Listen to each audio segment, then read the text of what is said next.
Hello, everyone. Pranam to all of you. Welcome to our spiritual meeting for the month of September 2023. So the topic that the sage had communicated for today's meeting is wakeful sleep. So it's quite interesting, actually. You see, if you look at the title, wakeful means you are awake, and then simultaneously it says sleep. So quite interesting, wakeful sleep. So looking at the title, first look at it. What does it really mean that you are still sleeping?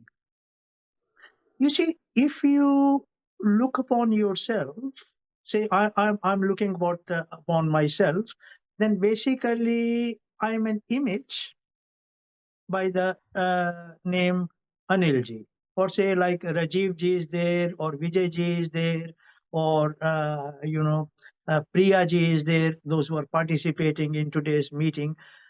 We are all actually individualized images.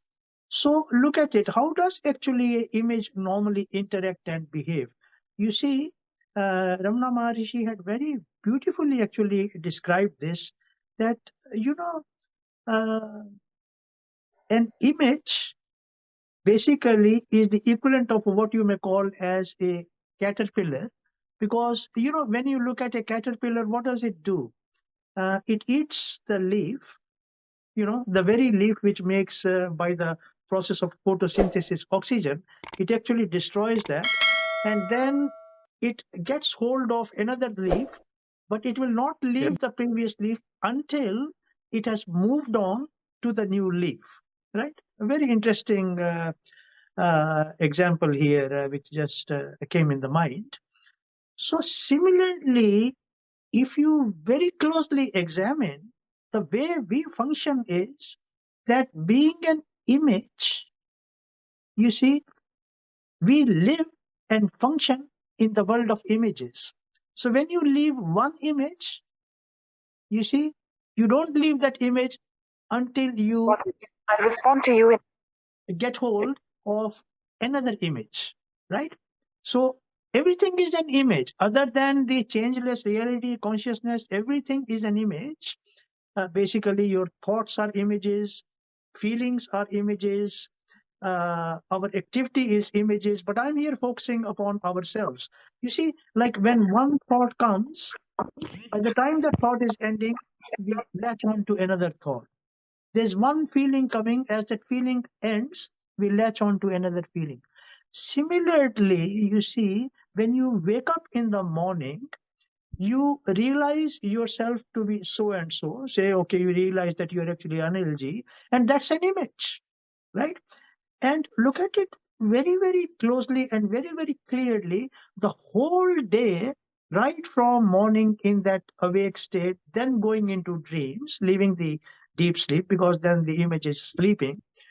You see, constantly, continuously, almost changelessly, we are working with images, right? Whether it be at work or whether it be at home, whether you're actually cooking, going for a walk. Basically, an image is interacting with images, and that is the life of the individual. So this actually is sleep. Sleep means that you are actually sleeping and you are not awake to your true reality or your changeless nature.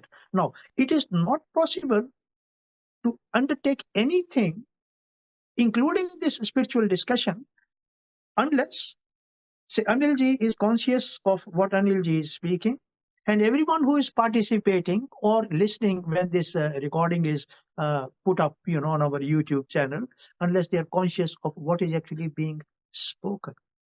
So what happens is that, the examples of lives of great sages like Sage Ramana, Ramakrishna, Master Bhyansa Duno, you name it. There are so many, right? Lord Buddha, Shankaracharya, Gaudpath, Sage Ribhu. And there are many among us as well that we actually wake up to the presence of this reality, or what we call as consciousness self. And then what happens is that while we are actually functioning, to us, this world of images actually becomes a secondary.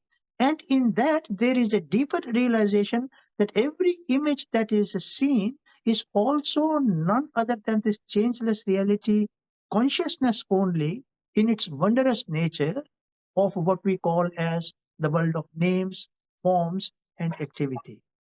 So, you see, when you wake up to this reality, then you're always living in that light of consciousness, even though functioning in this world of images, right? So, such a one is called illuminated or awakened. And when we function like that, which is actually the true functioning, which is the actual rebirth, which is the actual death of this so called sleep, that we will term as wakeful sleep.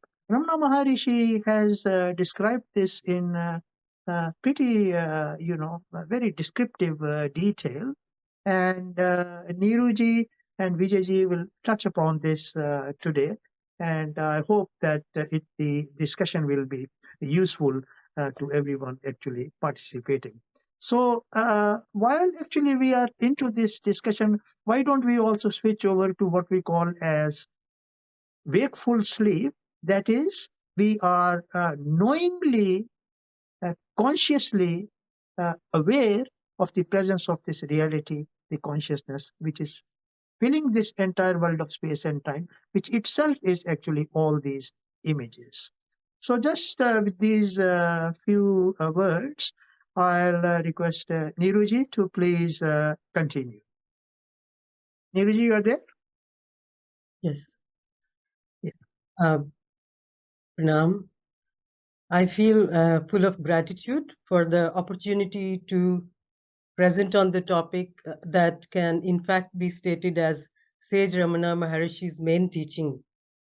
Sage has referred to wakeful sleep in several books, such as Talks with Sri Ramana and Guru Vachak Kovai. To understand what Sage means by wakeful sleep, uh, and he also refers to this as Jagrat Sushupti,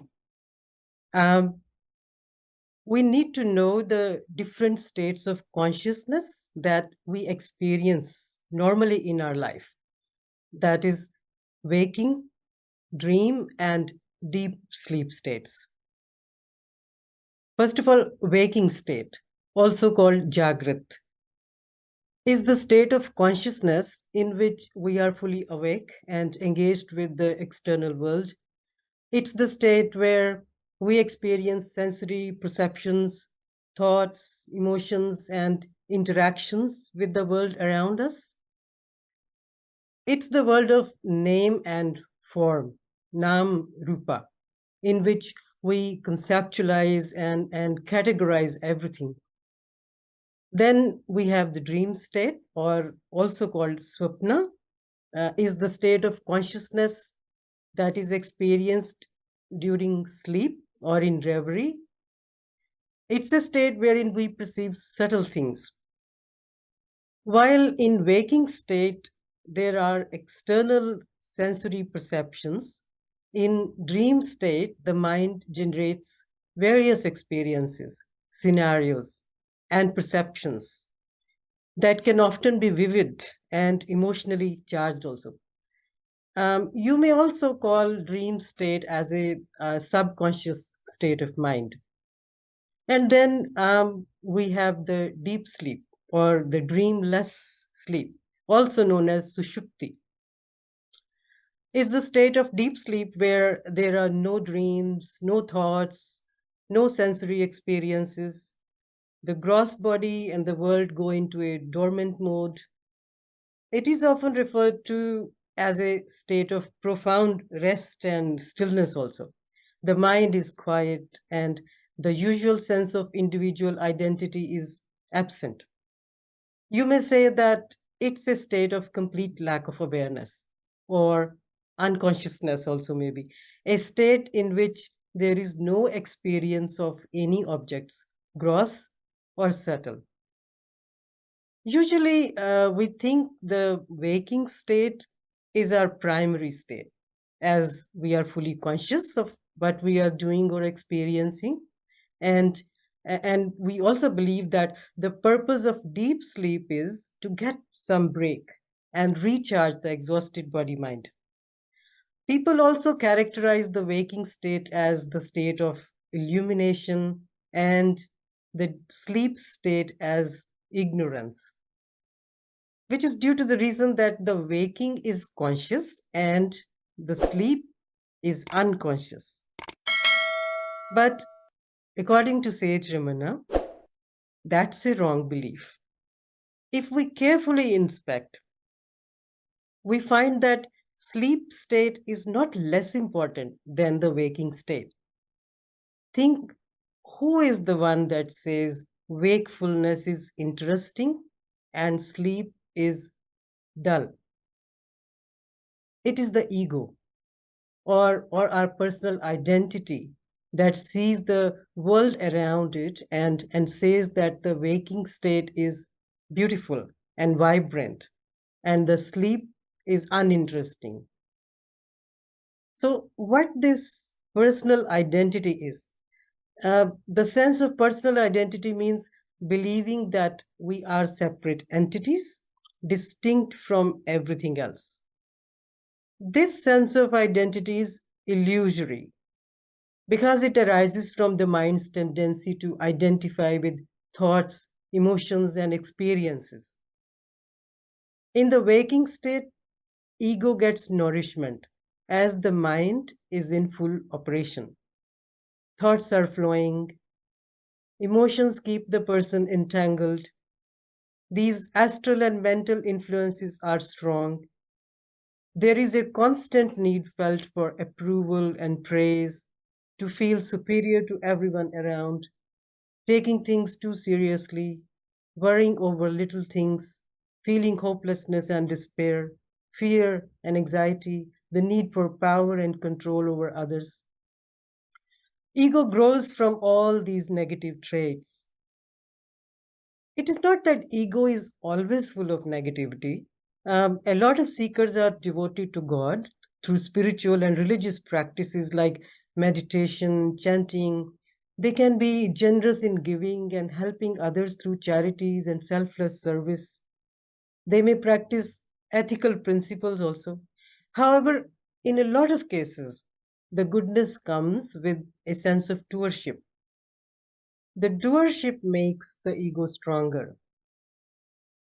What this means is that when the sense of doership is attached with any activities we do, they drive to ego.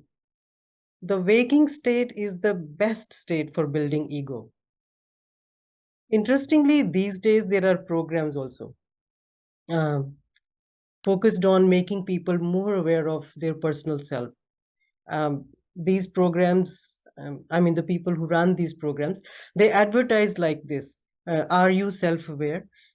They prompt the audiences to know what their personal identity is, what their personality is made of. Once people find what their personal traits are, they ground more in those traits, further feeding to the ego. For example, somebody comes to realize through a self awareness program that they are passionate about fine arts. Let's say they didn't develop their skill in the past, but after they complete the program, the sessions, they will realize that uh, they have the passion for fine arts and they become more grounded in the passion. I mean, to have a passion is not a problem. The problem comes when the passion becomes a means to seeking appreciation from others. The admiration from others will make the personal identity stronger. The identification with the creative abilities, in this case, we are talking about fine arts, let's say, adds a new layer of separation from the very base of the individual. which is the pure awareness self. This identification will lead to desires, fears, and restlessness, and keeps the hold of these emotional influences even tighter. The personal identity disappears in the sleep state. The personal identity cannot capture what goes on during the deep sleep state.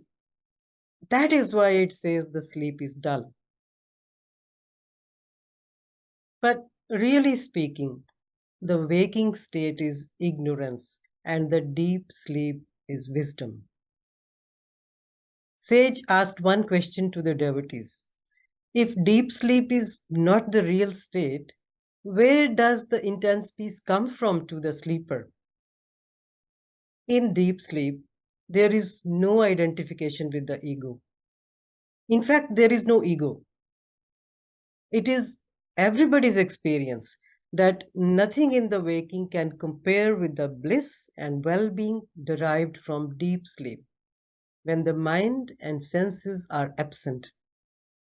What does it all mean?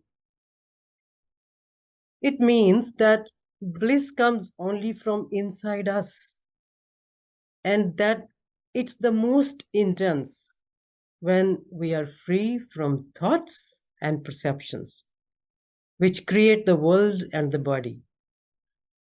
In other words, the state of no psychological mind is bliss, and the state with the psychological mind is ignorance, and therefore the cause of misery. Deep sleep provides a glimpse of our true nature, pure awareness self. Thus, it is the most evolved state of consciousness. If we delve deeper into the deep sleep state, we will find that the sleep is not a temporary state, really. It is also an illusion that the deep sleep state stops. The truth is that deep sleep continues permanently. If we look at the sleep state from the perspective of bodily activity, you may say it starts and ends, but look at it from the perspective of what is continuous and what is discontinuous. The personal identity appears, and we say it is the waking state. When personal identity disappears, that is the sleep state. But we know that body mind ends at some point.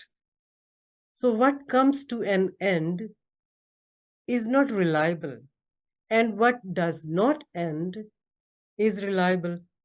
According to this analysis, waking state will not be reliable and the sleep state is reliable, as nothing is added to it to become the sleep state. In other words, there must be something that remains in the sleep state, and when the sleep state changes into waking state, that emerges as personal identity. Also, if we can rationalize what the commonality is between the two states, rather we include the dream state also. So, in the three states, what's the commonality? What we find is that it is but our own self. Our own self cannot be our body, as our body is perceived by the mind. Our own self cannot be the mind too, as the mind is totally absent in the deep sleep state. Yet we claim that we slept soundly. Even in the absence of our mind, our existence is proved. That means our own self is the source of the mind also. And in the deep sleep state, our personal identity is totally lost. And we wake up saying that we had a wonderful sleep. We can say so only because there again was our own self present even while we were sleeping soundly. In sleep state, there is absolutely no identification with anybody. We are simply formless until we wake up. Therefore, it is possible to intuit from deep sleep state that our nature is pure awareness. When we pass from sleep to waking, the I thought starts. The mind comes into play, thoughts arise, and then the functions of the body come into operation. All these together make us say that we are awake. The absence of all this means sleep, and therefore the sleep state is nearer to pure awareness self than the waking state. But very important, sage guides that one should not desire to be always in sleep. In the first place, to remain in continuous sleep is impossible, for it will necessarily alternate with the other states. Secondly, it cannot be the state of bliss in which the enlightened individual is, for their state is permanent and not alternating. Moreover, everyone knows that there is absence of awareness in the sleep state, but the enlightened one is always aware. Thus, the sleep state differs from the state in which an enlightened individual is established. Moreover, the sleep state is free from thoughts and their impression to the individual. It cannot be altered by one's will because effort is impossible in that condition. Although nearer to pure consciousness, it is not fit for efforts to realize the self. The potential for realizing our own self can arise only in the waking state, and efforts can also be made only when one is awake. From this analysis of the waking and sleep, we can conclude that both states have the potential for self realization, but none of them is sufficient on its own to accomplish the goal. Sage taught to combine the two states to serve the purpose through the wakeful sleep. If we superficially look at this method, it appears to be a contradiction. So we need to look at it in depth to understand the meaning of the teaching. The point being made by Sage is that the basic mode of absolute happiness is quiet mind. The deepest state of mind stillness comes in the deep sleep state, and that is the reason there is bliss in that state. But while we are in the sleep state, we have no awareness of the bliss. In the waking state, mind is not quiet as the thoughts keep us tangled and diminish the peace. So, what means do we have to achieve the mind quietness while we are conscious also of the state? Let's try once again to capture the meaning of this teaching. In deep, dreamless sleep, the mind is still and there is no suffering. But there is also no awareness of this fact at the time. In the waking state, we are presently aware, but thoughts and suffering also exist. Therefore, the method is that of remaining awake but with the thoughts stilled. Sage has made it clear that the wakeful sleep is the highest state of consciousness. For instance, there is a state referred to as samadhi in yogic sciences, which means concentration is in yoga, in which there is no longer consciousness of body, mind, or any other object. Sage explains that samadhi with closed eyes is certainly good, but one must go further until it is realized that actionlessness and action are not hostile to each other. When one is active in life, they could have the fear of losing the state of samadhi. But sage says samadhi must be the natural life of everyone and should remain unaffected by the absence or presence of objects. In the wakeful sleep state, the activity in daily living is no impediment. So, sage also called the wakeful sleep state as Sahaja Samadhi or the natural state. Mind is still but is also conscious and not asleep. Not only that, sage has also referred to wakeful sleep as mukti, which means liberation. Sage takes another example to explain. Um, let's imagine a passenger in a cart has fallen asleep. So, what's the state of bulls? They could be either moving or they could stand still or they could be unyoked. Sage tells a story like this.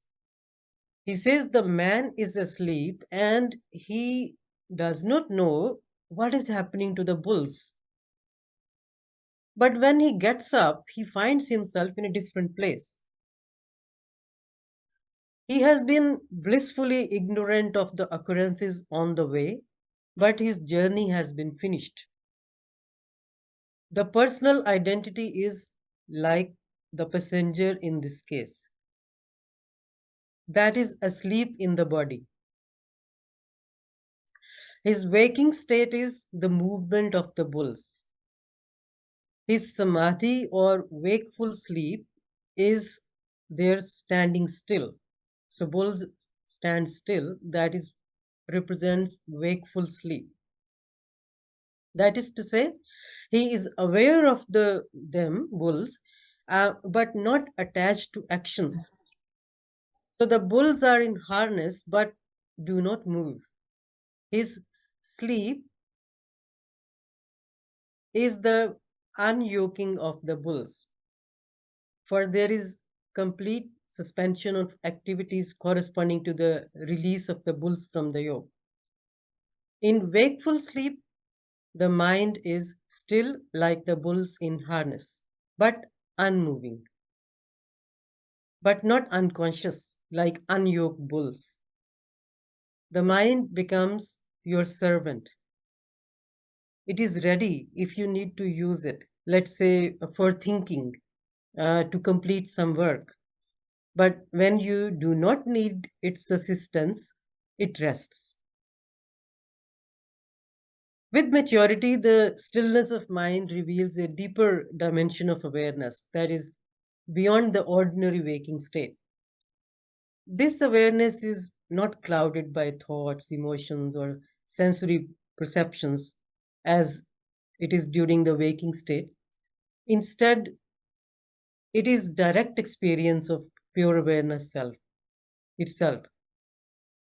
In ordinary waking consciousness, there is a perceived division between the individual and the other entities. However, in wakeful sleep, this duality dissolves. The seeker realizes that there is no separation between the seer and the seen. There is oneness that underlies all apparent separation and distinctions, which means there is a sense of unity of consciousness. So, we learn from this analysis that stillness of mind is the aim of the seeker. Sage says that even a single effort to still at least a single thought, even for a trice, goes a long way to reach a state of quiescence. The stillness requires effort in the beginning of spiritual quest. Um, it seems like a big effort, and it is possible in the waking state only. There is the effort in the waking state, and there is awareness also. Then the thoughts are stilled, and the peace of the deep sleep gained. This state is neither sleep nor waking state, but intermediate between the two. There is awareness of the waking state and the stillness of sleep.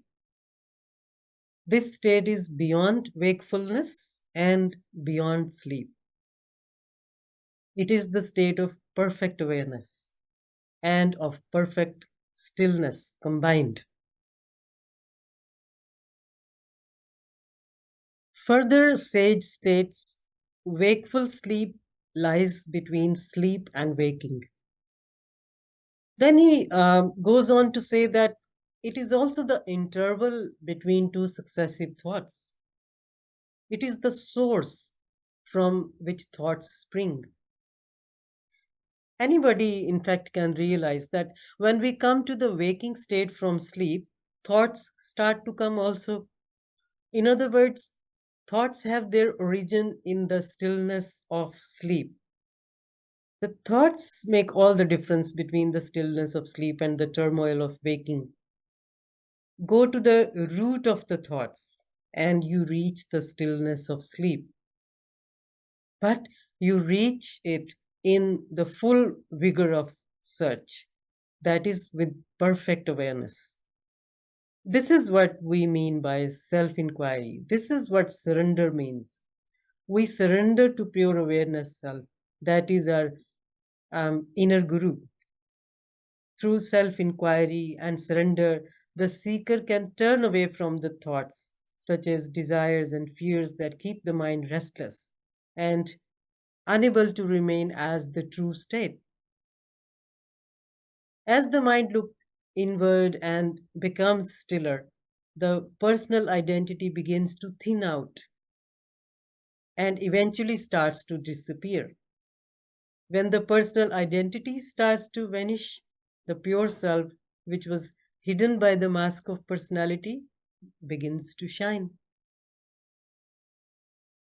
When we delve in mind stillness, we come to understand the deeper reality of ourselves. As the stillness is our true nature, even searching for it through the practice of self inquiry and surrender, in a sense, is it's an illusion from within the illusion. That's a deeper aspect of reality. Um, this is very clearly stated in Gaurapada's Karika and is also cited by Sage. It goes like this: there is no dissolution or creation, no one in bondage, nor anyone pursuing spiritual practices. There is no one desiring liberation, nor anyone liberated. This is the absolute truth. One who is established in the self sees this by his knowledge of reality. This is when the seeker is fully established in self. For them, all these different states are none but the pure awareness.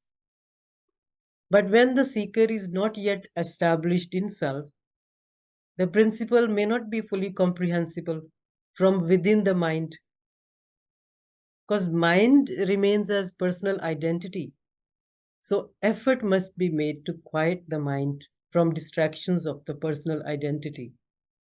Once the mind is sufficiently quiet and turned inward through self inquiry and surrender, and when that is sustained effortlessly, further quieting of mind occurs, leading to the realization that we are none other than the pure awareness, and that is stillness. The absolute happiness lies in the stillness of the mind. So, in nutshell, actually, it boils down to removing thoughts, leaving no trace of thought. So, how do we rid ourselves from thoughts? At this point, one clarification is really necessary. to understand the character of thoughts. That not all thought serves as a barrier in seeking, in spiritual practice, self-inquiry. We have two types of thoughts. One type of thoughts we need to function in life, like work-related thoughts. We do need them, right? They do not cause trouble, as they do not form any mental image of identity. What do we mean by mental image? It is the self concept an individual develops within themselves. So it's like what I am in myself, in my world. How do I perceive myself? That's what we mean by self concept. Our personality, our habits, likes, dislikes, beliefs, perceptions, etc. There is a doer that is attached to a habit, let's say some habit. So that habit, it's somebody's habit. Somebody develops that habit. There is a doer attached to that. For example, just a simple activity, driving a car. The driving activity by itself does not have a doer attached, so does not create a mental image. But when the doer is attached to the activity, that generates a psychological thought. They are problematic, as they make the personal identity stronger. When we boast of perfect driving, let's say, that may create a mental image. As psychological thoughts are the main obstacle in our progression, we should minimize them. However, it is challenging to get rid of them. Seekers say the thought, the stream, it becomes even more problematic when they try to reduce them. So the technique is to use the moment when we get a psychological thought, like me, my life, my possessions, my abilities, my achievements, etc., or maybe the thoughts of the past or the future, use our thoughts as means to reaching stillness. What we need is to do is to go close to a thought and examine carefully where the thought comes from and into which it dissolves. When there are no thoughts, what it is like, this we can find out only when we go to the source, the space from where the thought arises. So going to that space only will reveal to us what is it when there are no thoughts. We find that absence of thoughts is an empty space. You may have experienced the emptiness but may not have paid attention to it, as it could come for a fraction of a second. Observe one thought with full attention and become aware of the source space. Try to position yourself in the space, separating yourself from the thought. You will need to repeatedly do that for some time. The thought will come again. You also try again to separate from that and place yourself into the emptiness from which the thought arises. Frequent practice will result in experiencing a glimpse of the emptiness. When this happens for the first time, this is an extraordinary moment, because you will be surprised that the stream of thought gets broken in that moment and remains like that for some time. There are no generalizations as to the duration for which the stream remains broken, for which that emptiness stays. It depends on the individual, because everyone's spiritual trajectory is unique. Following the first glimpse, a transition phase starts when the emptiness comes and gets hidden beneath the thoughts. But the development is, the positive thing that happens is, the seeker gets the realization of what the emptiness is like. They will know what their pure self is, and they can be better in their effort to separate themselves from the thoughts. As the seeker meets this bliss, it first appears infrequently and in tiny glimpses, but gradually becomes more frequent, leading the mind to turn away from other distractions and settle more deeply into this state. The challenge lies in maintaining this realization while engaged in the dynamic experiences of the waking state. Something that is changing constantly can also help us in sticking to the unchanging. Just like we talked about using thought to remain as stillness. So we started from something unchanging to end at changeless. The unchanging and unmoving space can be known by witnessing how everything is changing, appearing, and disappearing. How can we understand what is light without understanding darkness? Only when there is darkness, light exists. Only through changing appearances, unchanging consciousness can be known. In waking state, gross body and gross world appears. In dream state, a dream body or astral body and dream world appears. And in deep sleep state, there is no body at all. I mean, um, gross body, physical body, or subtle body, there is no body existing in the deep sleep state. We are changing states of consciousness every day, which also means we are changing bodies every day. So these three states we experience every day, and it is our own experience. We do not need to blindly believe someone else's statement. So these three states are very much important for understanding the unchanging aspect permeating the ever changing. With practice, the seeker will know that the stillness which an ordinary individual unconsciously experiences during the sleep state is, in fact, the permanent state of being.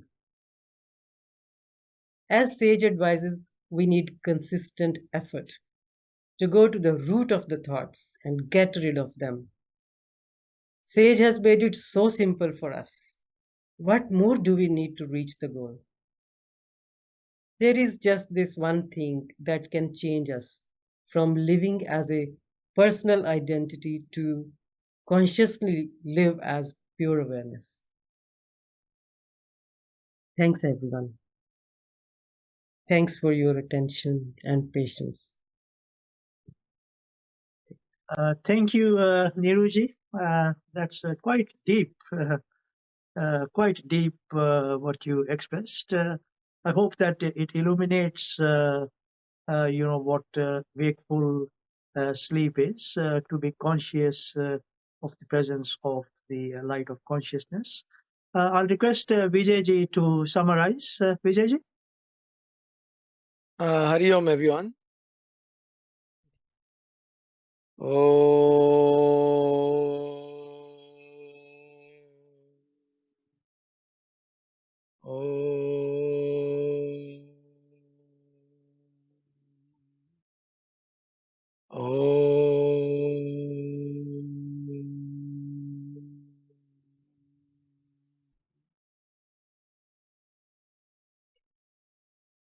The topic of wakeful sleep is, as Anilji mentioned, is a very deep topic, and Neeruji has gone very deep into the topic and done what they call as a proper vislation, as they say, analysis of everything, beautifully broken down and described.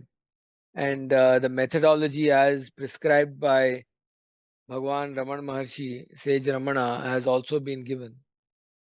So just to quickly wrap up the whole thing, basically there are three things, which is you've got the waking state, you've got the sleep state, dream state, and then you've got the deep sleep state.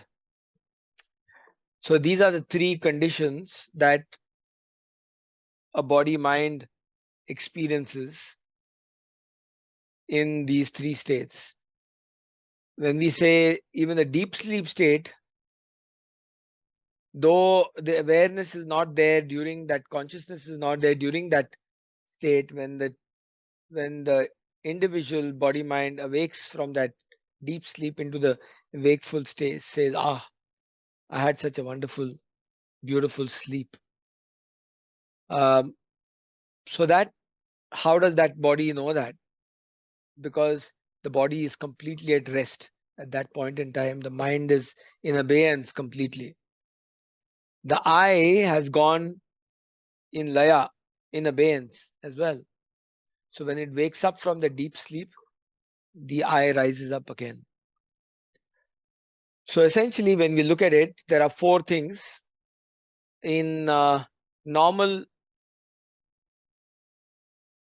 wakeful state and dream state and deep sleep state. You've got, number one, you've got um, the being conscious of the body itself. The mind is active. The I, the ego, is active, and hence we are in ignorance. So body, mind, the I, the ego, and hence ignorance is present. Then you've got the sleep state, the dream state, where you've got the same things, but the body is at rest, sleeping. The mind is still active because you're dreaming. That body mind is dreaming. And of course, the ego is active.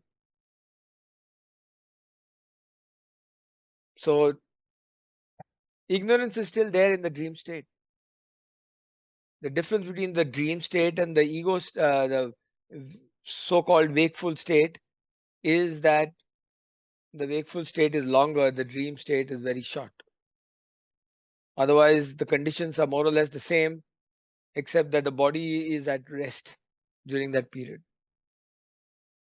But in the deep sleep state, the body is at rest, the mind is in abeyance, the mind is not active. The I is also at rest, is in abeyance. The I doesn't function at that point in time, it's in abeyance. But the important thing to note that is that the laya, the ignorance, is still in abeyance as well, despite the fact that the I is in abeyance, because the I has not been vanquished. It's still there, but in abeyance, in deep sleep. So the ignorance is also in abeyance, in deep sleep. So in deep sleep, you've got the body at rest, the mind in abeyance, not active. The I is in abeyance, and the ignorance is still present because of these factors. So what Sage Ramana says is that the best and the most effective solution to remain awake is in the wakeful sleep state, which is at the moment, this so-called awake state that we are in is basically a state of ignorance, which is basically sleep state. But if that inquiry takes place where the body can be active, the mind gets vanquished, disappears, dissolves, because the I disappears. The I disappears because the I was never there. It's only a notion. The I is only a creation of the doership, because I am doing it, that is there. Because the mind says the body is just an insentient um, function in creation that is functioning anyway. The involuntary system in the body continues, whether whether we are sleeping or whether we are awake, whether we are aware or whether we are not aware. So the body is just continuing what it's meant to be doing. The mind has to be vanquished. It has to disappear, because it only is there in existence, or notionally in existence, because the I is there. And because the I is there, the ignorance is there. If that mind is vanquished by self-inquiry, because that's the only instrument now you have, right? The ego is actually just an ego, is a notion. It's not in a reality. It's, you try and find the I, it's nowhere to be found. But we keep talking about the mind, right? So let's use that particular mind itself. We can't do anything about the ignorance at this stage, because it appears to be there because the I is there. So let's keep the I and the ignorance at one side. The body is active, let it be there. The mind is the only instrument we have. Let's use that mind. Using that mind has got properties which need to be dealt with. Those properties being, the mind's properties are, it's outgoing. It's all the time wanting to go outwards. The mind also has the property of flitting from object to object to object to object, like a butterfly, all the time. And it's always flickering, wavery, all the time wavery, never steady, because the mind is outward. It creates the world, because when it goes outwards, it creates the I, which is this I, and the other. The moment the I and the other is there, duality is there, ignorance starts. So this I and ignorance emerges when this mind goes outwards. If this same mind is utilized as per sage Ramana's teachings to turn inwards,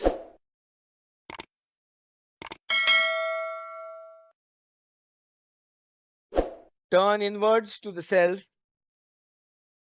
using the body, the mind,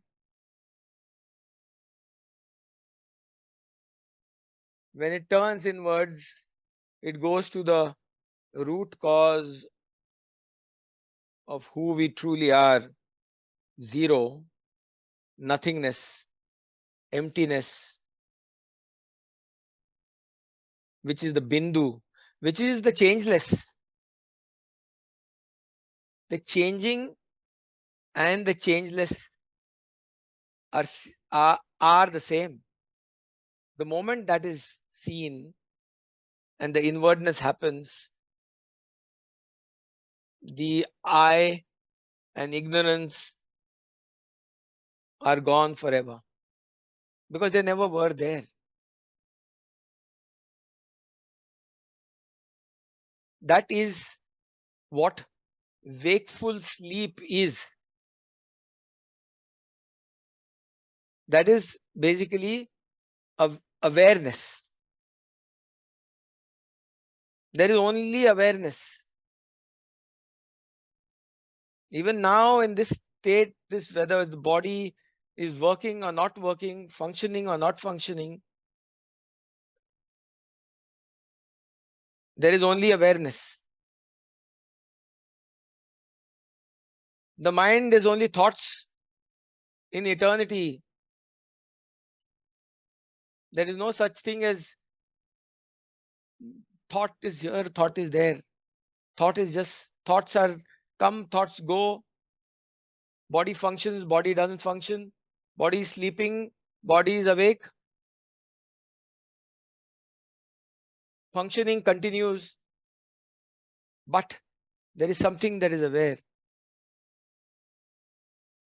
Prior to being conscious, prior to consciousness is awareness, which is our true nature, which we truly are. We are that awareness. We are that Parabrahma Tattva. We are that absolute existence, absolute consciousness, absolute bliss. All words, but that experiencelessness, experience has to be there. That awareness itself is all there is.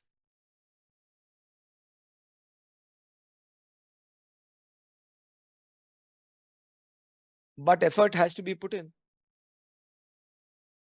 We can't just say, oh, that is what we are, and that's fine. Let it be. Yeah, you can also let it be. It really doesn't matter. But then you're all the time having the mind going wavering up. People have issues, problems, people get immersed in the issues. Oh, me, myself. All those issues arise. If one wants to try and get away from that and actually experience that one's true nature, then one has to put in effort. The effort leads to effortlessness. Because there is actually only effortlessness here and now, not in some distant future, not by wallowing in the past, not by fabricating the future, but here and now. Effort has to be put in because awareness is one's true nature. Let us all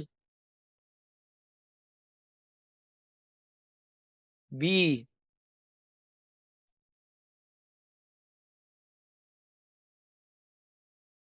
as Raman Maharshi, Sage Ramana said, remain silent. Remain silent. And he said it's the easiest thing to do. It is the easiest thing to do, remaining silent. But it is so hard because the mind is so active. Because the I and ignorance are always there, strong. The mind is always active. Remaining silent, it's easy. As when Krishnamurti and Raman Maharshi make these statements, people say, oh, it's so easy for them to say so. Because they're sitting on that state of attainment where they are beyond all this. They have got rid of the ego. But everyone can do it because everyone is by their very nature that. Why not try?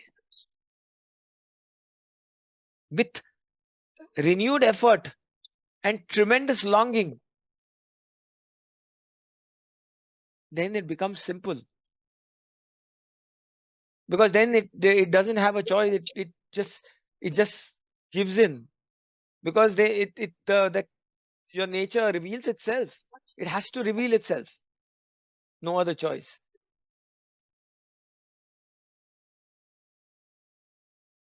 So with this, let us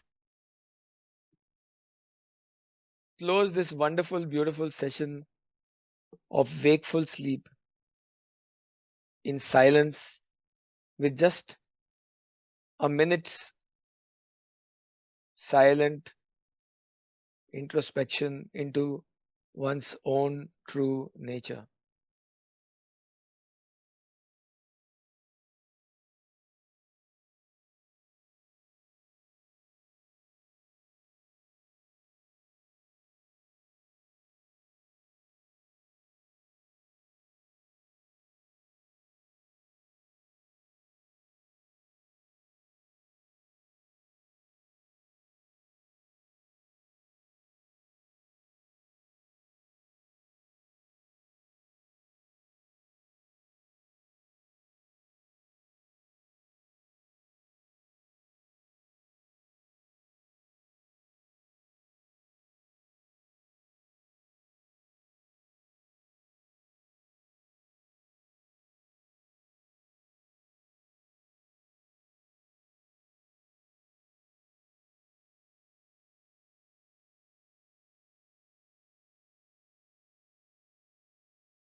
पूर्णमदः पूर्णमिदं पूर्णात् पूर्णमुदच्यते पूर्णस्य पूर्णमादाय पूर्णमेवावशिष्यते ॐ शान्ति शान्ति शान्तिः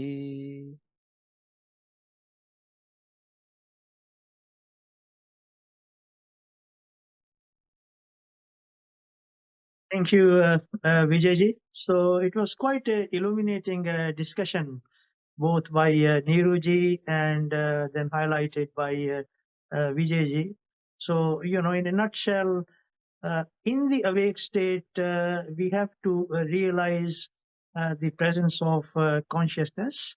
And once we are in line, in tune with the presence of this ever present changeless reality, naturally it will be realized that all these images is none other than the consciousness itself.